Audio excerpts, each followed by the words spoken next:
అందరికీ నమస్కారం. మనకి ఈరోజు శ్రీకాకుళం జిల్లాకు సంబంధించి ఇక్కడ మన పబ్లిక్ ఎవరైతే పోగొట్టుకున్న మొబైల్ ఫోన్స్ ఉన్నాయో దానికి సంబంధించి గత 4 నెలల నుంచి రికవరీ చేసిన ఆ మొబైల్స్ని ఈరోజు మనం పబ్లిక్ ఇవ్వడం జరుగుతోంది. ఇందులో భాగంగా టోటల్గా ఇప్పుడు మనకి 518 మొబైల్స్ రికవరీ చేసి పబ్లిక్ ఇవ్వడం అన్నది జరుగుతోంది. ఇవి మనకి 2026కి సంబంధించి వచ్చిన కంప్లైంట్స్లో రికవరీస్ ఇవన్నీ కూడా టోటల్గా 955 కంప్లైంట్స్ వస్తే అందులో 687 మొబైల్స్ ట్రేస్ అయినాయి. బట్ మనం రికవరీ చేసింది 518 రికవరీ చేశాము. సో మిగిలిన మొబైల్స్ 100+ మొబైల్స్ ట్రేస్ అయినవి ఏవైతే ఉన్నాయో అవి ఇంకా రికవరీ చేయవలసి ఉంది.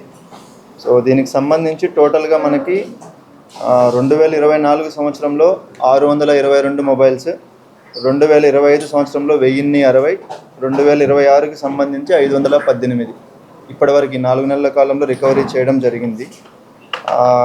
ట్రేస్ అయి ఇంకా రికవరీ చేయవలసిన మొత్తం మొబైల్స్ 876 మొబైల్స్ ఉన్నాయి. అంటే ట్రేస్ అవ్వడం అంటే ఏంటంటే అట్లీస్ట్ ఆ మొబైల్ పోయిన తర్వాత ఎవరో ఒకరు ఒక్కసారైనా దాన్ని వాడి ఉంటే మనకు ట్రేసబిలిటీలోకి తీసుకొని వస్తాము. సో దానికి సంబంధించి ఆ రిమైనింగ్ 800 మొబైల్స్ ఏవైతే ఉన్నాయో అవన్నీ కూడా తొందరలోనే రికవరీ చేసి పబ్లిక్ ఇవ్వడం జరుగుతుంది. ఈ సందర్భంగా మనకి పబ్లిక్కి రిక్వెస్ట్ ఏంటంటే ఎవరైనా సరే మొబైల్ని పోగొట్టుకుంటే, అంటే అది దొంగతనం అవ్వచ్చు, లేదా మీరు ఎక్కడైనా మర్చిపోయి ఉండొచ్చు, లేదా పోగొట్టుకొని ఉండొచ్చు, దయచేసి CEIR పోర్టల్ ఉంటుంది మనకి, అంటే సెంట్రల్ ఎక్విప్మెంట్ ఐడెంటిటీ రిజిస్టర్ ఏదైతే ఉందో దానికి సంబంధించిన గవర్నమెంట్ పోర్టల్కి వెళ్ళి మీరు వెంటనే అది బ్లాక్ చేసుకోవాలి.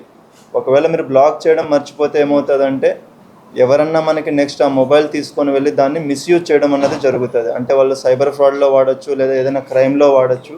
సో ఇవన్నీ జరుగుతాయి కాబట్టి మీరు మొబైల్స్ పోగొట్టుకున్న వెంటనే, అంటే దొంగతనమైనా సరే లేదా మీరు పోగొట్టుకున్నా సరే, దయచేసి ఆ పోర్టల్కి వెళ్ళి వెంటనే మీ IMEI నెంబర్ ఏదైతే ఉంటుందో అది ఎంటర్ చేసి దాన్ని బ్లాక్ చేయవలసిందిగా మేము రిక్వెస్ట్ చేస్తూ ఉన్నాం. దీనికి సంబంధించి మనకి IT core team, cyber cell నుంచి IT కోర్ టీమ్ మీకు ఆల్వేస్ హెల్ప్ఫుల్గా ఉంటారు. మీరు డైరెక్ట్గా వాళ్ళకి కాంటాక్ట్ అవ్వచ్చు, లేదా దగ్గరలో ఉన్న పోలీస్ స్టేషన్కైనా కూడా మీరు కాంటాక్ట్ అవ్వచ్చు. ఈ మొబైల్ రికవరీకి సంబంధించి మనకి 3 సబ్ డివిజన్స్ DSPs ఎవరైతే ఉన్నారో 3, CCS team plus IT core వాళ్ళు అందరూ కలిసి ఇది రికవరీ చేశారు. So we thank entire team for that efforts. Remaining mobiles కూడా మనం తొందరలోనే రికవరీ చేయడం అనేది జరుగుతుంది. Thank you.